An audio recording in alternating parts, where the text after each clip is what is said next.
할렐루야. 우리 옆에 분과 인사할까요? 주님의 이름으로 사랑합니다.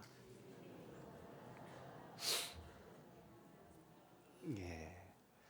우리 장로님께서 기도를 너무 은혜스럽게 해주셔서 눈물을 흘리게 만들어 주셨어요. 참 깊은 기도에 감사를 드립니다. 여러분, 오늘 말씀 제목이 뭐지요? 주보에 보면 뭐라고 되어 있습니까?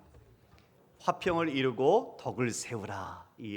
화평을 이루고 덕을 세우라. 오늘 이 말씀으로 같이 주님의 은혜를 나누고자 합니다. 우리가 모두가 삶이라는 인생의 길을 걸어갑니다. 각자 직업도 다릅니다. 일하는 장소도 다르고 사는 환경도 다릅니다. 그런데 모두가 그리스도인이라는 같은 정체성을 가지고 삽니다. 여러분이 그렇게 한 주간 동안 세상에서 살다가 이 자리에 모였습니다. 여러분, 우리 지난주 우리가 함께 읽었고 나누었던 말씀 속에서 그 공동체 안에 분열과 어려움이 생긴 것을 같이 나누었죠.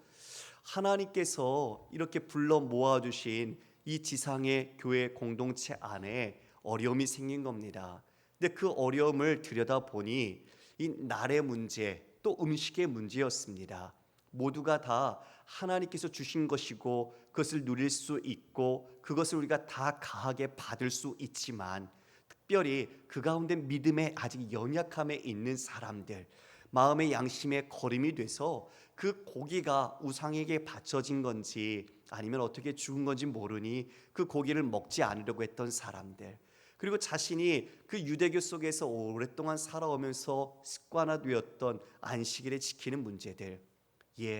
모든 날이 다 주의 날이고 모든 것이 주께서 주신 음식이지만 그들은 그것에서 아직 자유하지 못했습니다.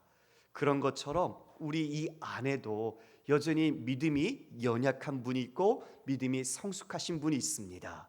그것은 얼마나 이 예배당에 많이 나왔느냐를 말하는 게 아닙니다. 얼마나 주님의 말씀 가운데서 내가 그 말씀을 경험하고 그 믿음으로 성장해 왔느냐가 다른 차이를 내는 것이겠죠. 그러나 그 가운데도 아직 연약한 어린 믿음의 사람이 있습니다. 바울은 지금 그와 같은 상대적인 두 그룹에 대해서 서로 업신여기지 말고 서로 비판하지 말라고 합니다. 왜요? 주께서 다 너희를 받으신 사람이다. 할렐루야. 우리 옆에 분 한번 보시겠습니까? 옆에 분이요, 이 세상에 하나밖에 없는 하나님의 걸작품입니다. 믿으십니까? 바로 그분을 위해서 우리 예수님께서 그 대신 몸을 주셨습니다. 그처럼 주님이 받으신 사람이다. 그리고 그 또한도 자신의 믿음을 따라서 성경이 진리라고 말하지 않는 자유로운 영역, 침묵하는 영역 속에서 각자의 믿음을 따라서 확정한 그 모든 것들을 우리는 다 이해해야 한다는 것이죠. 받아주라는 것이죠. 그것도 주를 위해서 하는 것이고 주를 위해 감사하는 것이다. 바로 그들은 사나 죽으나 우리 모두가 누구의 것이라고요? 주의 것이라고요. 네, 맞아요. 다 지금 우리가 주님의 것이다. 그러므로 우리는 그 믿음 안에서 각자가 확정하고 하나님 앞에 설 날이 있다는 것을 깨닫고 서로가 이 믿음 안에서 서로를 사랑할 것을 이야기해 주는 것이죠. 하나됨을 잃지 말라고 말하는 것입니다. 오늘 그 맥락 속에서 이어지는 말씀을 우리가 함께 나누면서 여러분 안에 주님의 사랑이 가득하고 주님의 은혜가 더욱 충만하기를 주님의 이름으로 축원합니다. 오늘 13절 말씀을 보니까요, 그런즉 우리가 다시는 서로 비판하지 말고 도리어 부딪힐 것이나 거칠 것을 형제 앞에 두지 아니하도록 주의하라. 서로 비판하지 말라고 하네요. 여러분, 지식이 있는 사람, 좀 더 내가 알고 있고 그 누릴 수 있는 사람 입장에서는 믿음이 약한 사람이 어떻게 보이겠어요? 좀 약하다, 어리다, 부족하다, 그렇게 생각되는 순간 우리는 그 사람에게 자신을 가르치려고 하고 그 사람에게 내 뜻을 강조하려고 하고 그렇게 되겠죠. 그런데 그러지 말라는 거예요. 비판하지 말라는 거예요. 여기서 이 비판은 우리가 분별하는 것이 아니라 정죄하고 심판하는 것을 말하는 거죠. 그래서 비판하지 말라. 왜냐? 더 부딪힐 것이나 거칠 것을 형제 앞에 두지 않도록 주의하라 라고 말하고 있습니다. 여러분, 저를 보시겠습니까? 피곤하신 분들이 좀 계신 것 같아요. 그래도 힘을 내십시오. 자, 여러분, 형제 앞에 지금 음식이나 날의 문제로 서로가 먹느니 마느니 지키느니 마느니 이것 때문에 교회가 혼란합니다. 그런데 이 모든 것이 뭐예요? 하나님의 뜻 가운데 교회의 본질에 해당되는 거예요? 아니에요? 아니에요. 그거는 각자의 양심과 신앙에 따라서 결정하고 하면 되는 거예요. 그런데 그걸 지금 어떻게 했어요? 형제 앞에 거치는 돌처럼 주고 장애물처럼 둔 거예요. 그래서 거기에 걸려 넘어지는 거예요. 실족하는 거예요, 형제가. 여러분, 그게 그럴 만한 일의 가치가 있을까요? 아니죠. 형제라면서요. 형제에게 그와 같이 거칠거나 부딪히는 것들을 두지 않도록 너희들이 결심하라는 거예요. 그런데 여러분, 우리 돌아볼까요?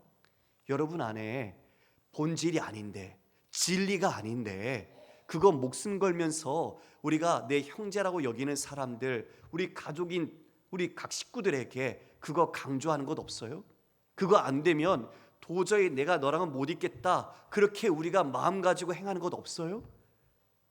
그렇게 거칠게 하고 장애물처럼 두는 거 우리는 없을까요?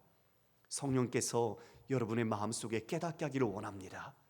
여러분, 우리는 아직 부족하지요.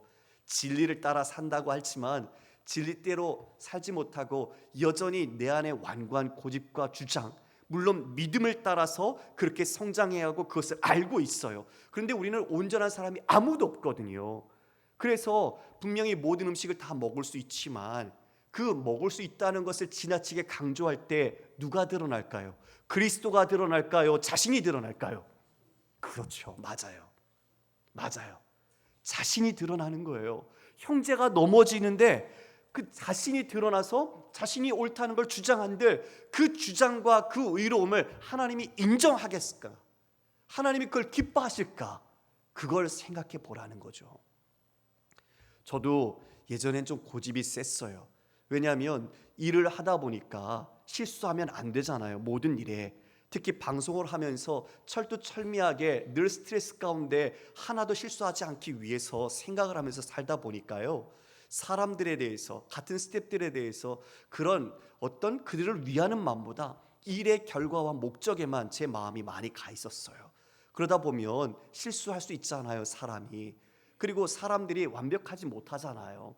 그런데 비난하게 되죠. 어느 정도까지는 실수하지 않도록 이야기하면 되는데 더 들어가서 인격 모독을 하거나 그 사람의 삶에 대해서 비판하거나까지 되는 거예요. 지금 이처럼 자신이 드러나는 자신이 진짜 고집하고 주장하는 게 하나님의 진리와 상관없는데도 형제를 팍팍 넘어뜨리게 하는 것, 하지 말라는 거예요. 교회가. 여러분, 우리가 참 교회가 아름답고 주님이 참 사랑하는 공동체인데 이 교회 안에 어려움이 생기면 진리가 아닌 문제를 어떻게 여길까요? 생명을 거기다 걸어요. 생명을 걸고 거기에 같이 기도를 해요. 기도를 같이 해요. 그리고 서로 싸워요. 누구를 위한 걸까요? 그리스도를 위한 걸까요? 아니면 자신을 위한 걸까요? 우린 정말 우리의 삶의 이런 문제에 우리 자신을 돌아보고 하나님 앞에 물어봐야 될 것 같아요. 지금 여러분들이 가족 안에 어려움을 겪고 있는 일, 아니면 공동체 안에서 힘들게 하는 일들 있을 거예요.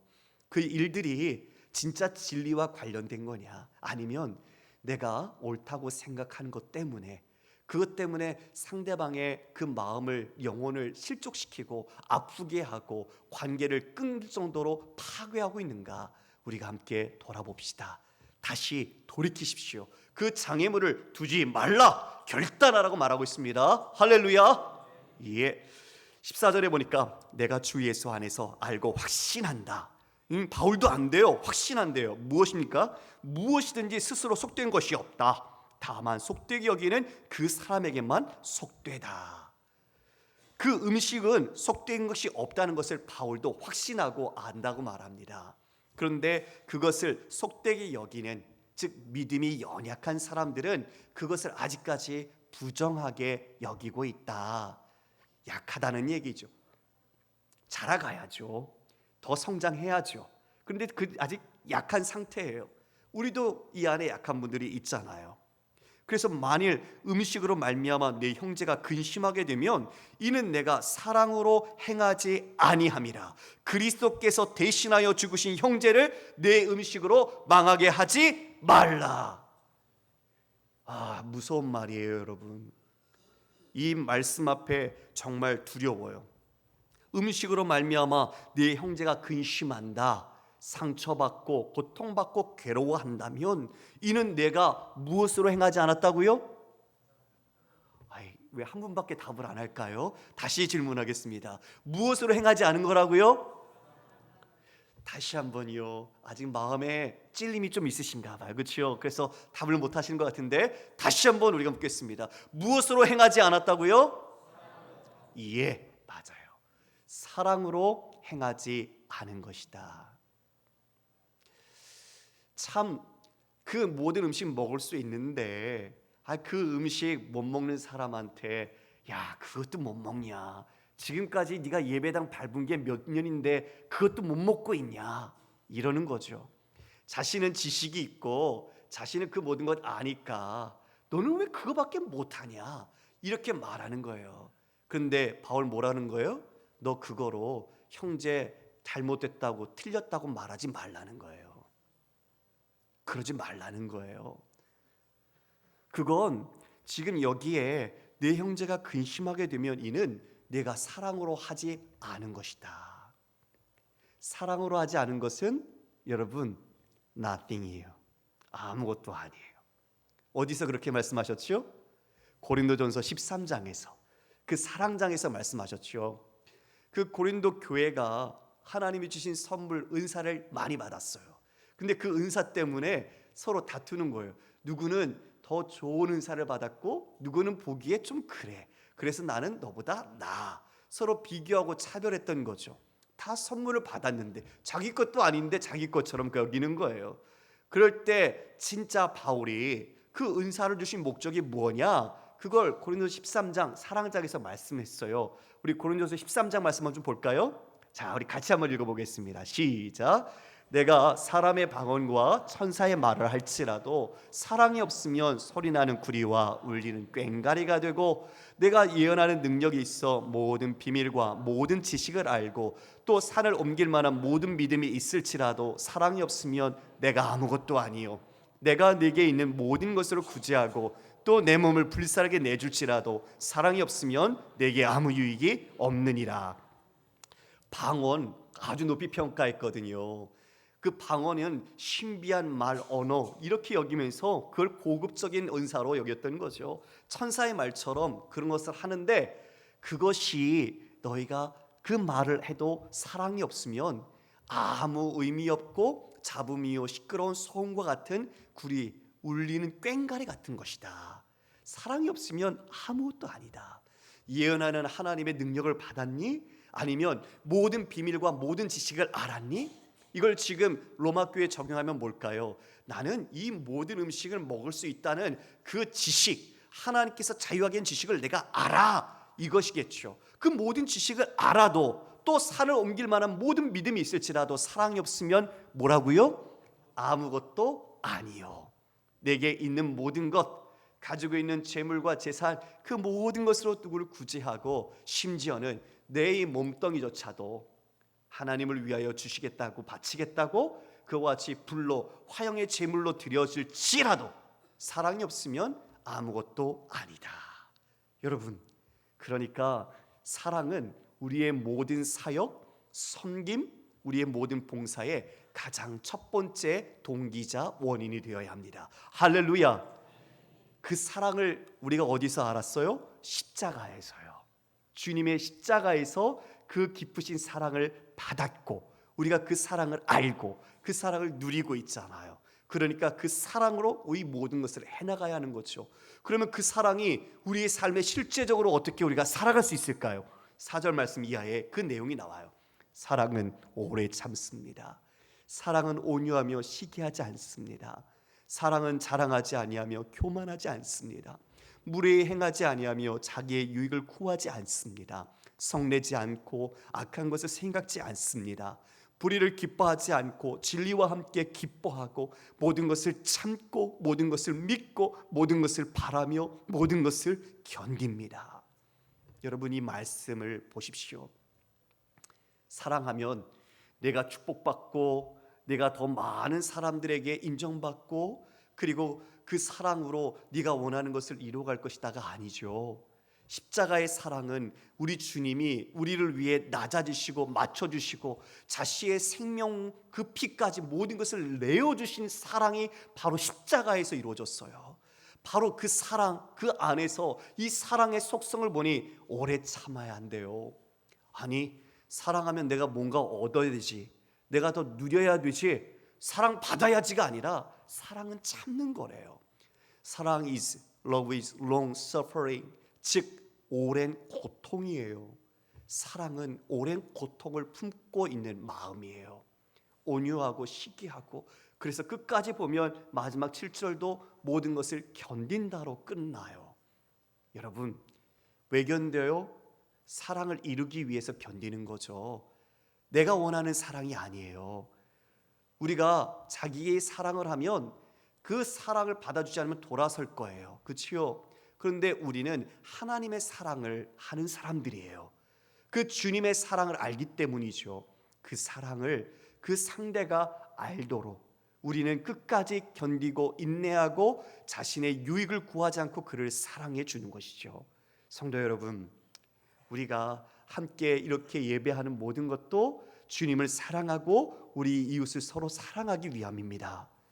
그런데 우리의 이 사랑이 우리의 마음속에서 멀어져 가고 우리의 이런 형식과 습관과 외형적인 모습만 남는다면, 그리고 자신의 의로움과 자기의 생각과 주장만이 관철되길 원한다면 과연 우리는 무엇을 결과로 목적하는 것일까요? 이 예배를 주님이 받으실까요? 아니겠죠.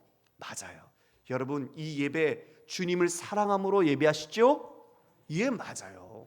우리는 하나님의 사랑 안에서 이 모든 삶을 영위해 나가야 됩니다. 아무리 옳은 것이라도 그것이 형제를 넘어뜨리게 하면 그것은 오히려 아니야만 못해요. 과유불급이라는 말이 있잖아요.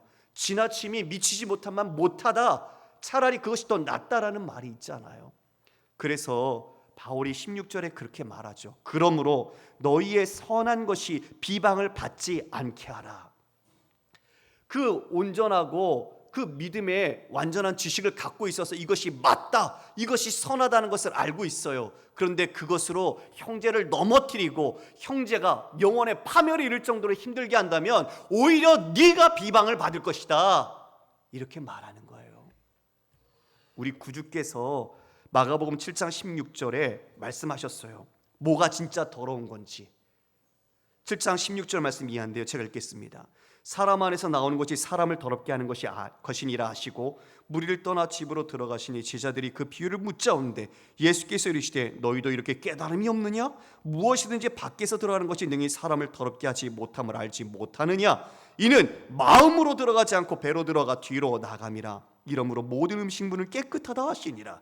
또 이르시되 사람에게서 나오는 그것이 사람을 더럽게 하느니라. 속에서 곧 사람의 마음에서 나오는 것은 악한 생각 곧 음란과 도둑질과 살인과 간음과 탐욕과 악독과 속임과 음탕과 질투와 비방과 교명과 우매함이니 이 모든 악한 것이 다 속에서 나와서 사람을 더럽게 하느니라.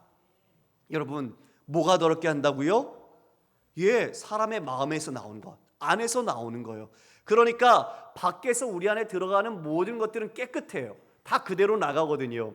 진짜 더러운 게 뭐냐? 우리의 마음속에서 나오는 것이라고 이야기를 해주고 있어요.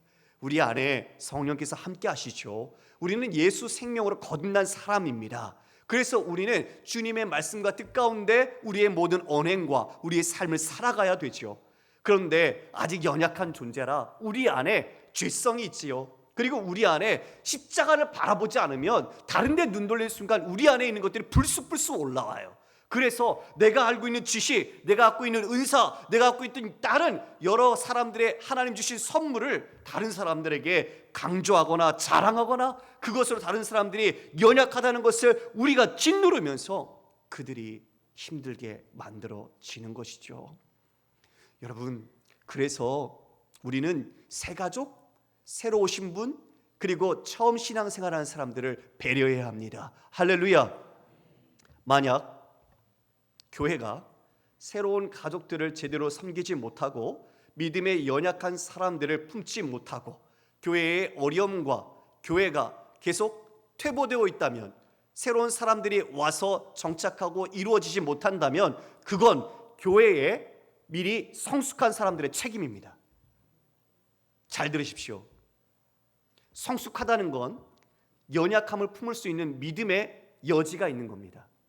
주님이 우리를 품으셨던 것처럼 우리가 그 연약함을 향하여 내 자신이 낮추어지고 그를 사랑으로 품을 수 있어야 됩니다. 이게 진짜 믿음입니다. 그런데 내가 안다고, 내가 더 많은 걸 가졌다고, 내가 더 많은 신앙생활을 했다고 그것을 마치 계급장처럼 내 자랑처럼 이야기하면서 믿음에 연약한 사람들을 내가 사랑하고 품지 못한다면 그건 올바른 믿음도 아니요, 믿음의 사랑도 제대로 알지 못하는 것입니다. 그래서 우리는 이 모든 교회의 어려움 속에 먼저 성숙하다고 예배당 오래 밟은 사람들의 책임과 몫이 있다는 것을 기억하십시오.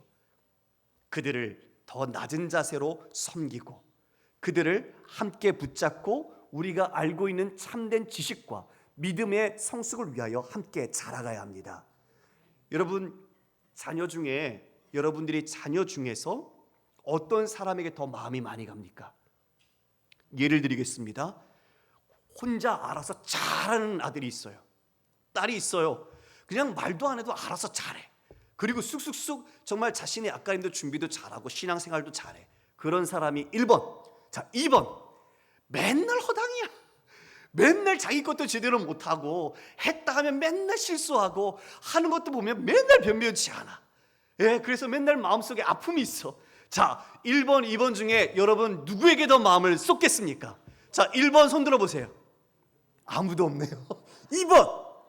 그렇죠. 물어보는 제가 바보죠. 그렇죠? 2번이에요. 하나님이 누구를 더 마음에 두실까요? 그렇죠? 우리가 그 시선을 잊지 않았으면 좋겠어요. 하나님은, 우리도 그런데 하나님은 자신을 불러놓은 이 사랑하는 자녀들 가운데 그 믿음이 연약한 사람에게 더 마음이 가지 않겠어요? 물론 우리를 다 사랑하시지만 그 믿음이 연약한 지체가 더 하나님의 사랑과 은혜 가운데 잘 성장하도록 그에 대해 마음을 두시겠죠. 예수님께서 오셔서 이 땅에서 만난 사람들이 많이 그랬어요. 과부, 고아, 나그네들, 세리, 창녀, 죄인들, 그들을 다 만나시고 배척받고 차별당했던 그들을 품어주셨어요. 그리고 자녀 삼아주시고 복음을 전하시고 하나님의 백성으로 함께 회복시켜 주셨어요. 그 은혜를 우리는 십자가로 받았어요. 그런데 내가 좀 안다고, 내가 좀 더 다녔다고, 내가 좀 더 성숙하다고 우리가 연약한 성도들을 자신의 잣대로 바라보면서 하대하거나 그들에게 정말 내 이상의 것을 가르쳐주는 것보다 더 나아가 억압한다면, 그들이 망한다면 그리스도께서 대신하여 죽으신 형제를 내가 음식으로 망하게 하는 것이다. 놀랍죠? 무서워요. 우리가 그러지 않아야 되는데 제가 그럴까 봐 두려워요. 뭐 좀 더 된 것처럼, 좀 더 아는 것처럼, 좀 더 있는 것처럼, 그래서 다른 사람들을 우리가 잘못된 형제로 보지 못하고 믿음의 연약한 어린이처럼 유치하게 우리가 대한다면 그건 하나님이 기뻐하시는 것이 결코 아니다. 그래서 우리는 눈높이를 서로에게 맞추어서 함께 그리스도를 바라보면서 성장해 나가야 합니다. 할렐루야. 여러분의 가정도 마찬가지예요. 여러분의 가정에 아직 믿음이 연약한 아이들, 또 아직 서로 부부라 할지라도 믿음의 성숙함이 다른 분들이 있어요. 아니, 왜 그것도 못해? 아니 이거 이렇게 하면 되는 거잖아, 그냥 해, 이게 아니죠. 맞춰줘야 돼요. 같은 마음으로 사랑을 가지고 하나님의 뜻, 하나님의 하나됨을 이루기 위해서 가정과 또 교회와 여러분이 몸담고 있는 모든 공동체에서 그러한 삶을 이루어가야 하는 것이죠. 바울은 그걸 지금 강조하고 있는 겁니다. 그래서 17절에 보면 하나님 나라가 뭐냐 이걸 얘기해줘요. 같이 읽어볼까요? 시작. 하나님의 나라는 먹는 것과 마시는 것이 아니요 오직 성령 안에 있는 의와 평강과 희락이다. 하나님의 나라는 먹고 마시는 것에 있지 않다. 그런데 이것이 하나님의 나라인 것처럼 본질을 호도하고 있는 거예요. 그러니까 그게 아니라는 걸 분명히 얘기해 주시오. 의와 평강과 희락, 성령 안에서. 여러분, 우리가 하나님과 죄의 문제 때문에 장벽에 막혀 있었지만 십자가로 화목해졌어요. 그게 바른 관계가 된 게 의예요. 의. 하나님과의 바른 관계를 맺었어요. 근데 그 바른 관계를 맺으면 이제 우리 이웃과도 바른 관계가 맺어져요. 그게 어떤 관계로 나타날까요? 평강이요. 평강이요. 예전에는 누리지 못했던 세상이 주는 평안이 아니에요. 하나님 안에서의 평안이요. 그 평강을 누리기 시작하는 거예요. 그랬더니 그 평강 속에서 무엇이 생겨요? 기쁨이 샘솟더라, 희락이 샘솟더라, 이거예요. 할렐루야. 교회는 이걸 누리는 거예요, 여러분. 이게 바로 교회의 본질이에요. 성령 안에서 우리 모두가 하나님과 바른 관계를 맺고 우리 이웃과 교우와 서로 사랑하는 관계 속에서 서로 기쁨을 누리는 것, 그 평강을 누리는 것이 교회가 가져야 할 본질이다. 그런데 어떻게 먹고 마신 것 때문에 이 본질을 너희들은 착각하고 깨고 있냐, 이거죠. 우리가 이런 어리석은 모습 가져서는 안 될 줄 믿습니다. 여러분, 하나님의 나라는 성령 안에 의와 평강과 희락이라. 여러분의 가정에서, 우리 교회와 공동체에서 힘써야 될 가장 강력하고 중요한 주제입니다. 이것을 기억하십시오. 그래서 그리스도를 섬기는 자는 하나님을 기쁘시게도 하고 사람에게도 칭찬받는다. 어때요, 여러분? 화평을 이루니까 하나님과도 서로 기쁘게 하고 그리고 사람에게도 칭찬받는 이 모든 것이 완전히 회복이 되는 모습을 보이는 거죠. 그러면 여러분 돌아보세요. 여러분이 하나님과 화평을 이루고 있고 사람과도 그런가? 그게 19절에 보면 화평의 일과 서로 덕을 세우는 일을 힘쓰라라고 말하고 있어요. 화평을 이루는 일, 그리고 덕을 세우는 일을 힘쓰라. 여러분, 덕을 세운다는 게 오이코도메라고 해서 오이코스, 집을 세운다는 뜻입니다. 그런데 집을 세우면 그 집에 누가 살죠? 사람이 살죠. 혼자 사는 게 아니라 공동체, 같이 더불어 산다는 거예요. 그러면 화평이 안 되면 더불어 살 수가 없어요. 그러니까 교회가 덕을 세운다는 것을 그 지붕 아래 우리 모든 교우들, 사랑하는 성도들이 모여서 함께 화평을 이루며 살아가는 게 바로 덕을 세운다는 거예요. 자신의 교양과 인품을 세우는 게 아니에요. 이 덕이란 바로 우리 교회, 하나님이 지으신 하나님의 집, 이 공동체를 하나님의 화평 안에서 서로 더불어 살아가는 공동체로 세워가는 것, 이게 덕을 세우는 것입니다.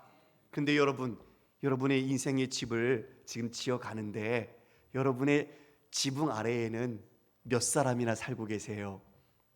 가족들 말하는 거 아닌 거 아시죠? 서로 신앙의 교제를 나누고 서로 이 하나님 나라의 본질인 의와 그리고 평강과 희락을 나누는 사람들이요.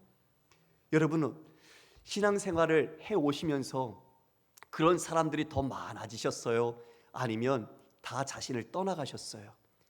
신앙생활을 할수록 하나님 안에서의 희락과 기쁨을 누리는 그 덕을 세우는 분들이 많아졌어요? 아니면 다 기쁨을 잃고 내 곁에서 떠나가셨어요? 돌아보세요. 만약 기쁨을 잃어버렸고 내 인생의 집을 그 세월을 점점 쌓아갈수록 내 주위에 그런 하나님 나라의 백성들이 점점 사라져가고 있다. 그건 덕 세운 게 아니에요. 자기 세운 거예요. 덕을 세운다는 건 더불어 함께 주님 안에 살아가는 것이죠. 그래서 우리가 이 말씀 앞에 우리 교회가 돌아봤으면 좋겠어요. 우리 교회가 61년 됐죠. 여러분의 각각의 인생의 나이도 이제 얼마만 지나면 더 한 살이 추가가 돼요. 우리는 내 인생의 집 속에서 하나님의 집을 세우고 있나? 내가 거하는 그 집 안에 서로 사랑하고 화평을 이루고 그리고 그것으로 기뻐하는 사람들이 더 모이고 있나? 아니면 내가 옳다는 것, 내가 내 생각하는 기준과 주장 때문에 다른 사람들을 쳐내면서 기쁨도 잃어버리고 점점 외롭게 나 홀로 서 있나? 우리 돌아봅시다. 우리의 인생에 하나님의 덕을 세우는, 그리고 우리 교회 공동체가 하나님의 덕을 세우는 공동체가 되기를 주님의 이름으로 축원합니다. 그래서 20절 이하에는 하나님의 사업을 무너지게 하지 말라. 영혼 구원하는 일이죠. 이 먹고 마시는 것, 이 모든 것 우리가 할 수 있지만 내 형제로 거리끼게 하는 일을 아니하는 것이 아름답다라고 말하고 있습니다. 고린도전서 8장에 있는 말씀을 좀 볼게요. 8장 10절 이하에 제가 다른 번역 성경으로 좀 더 이해하기 쉽게 준비했는데요. 제가 읽겠습니다.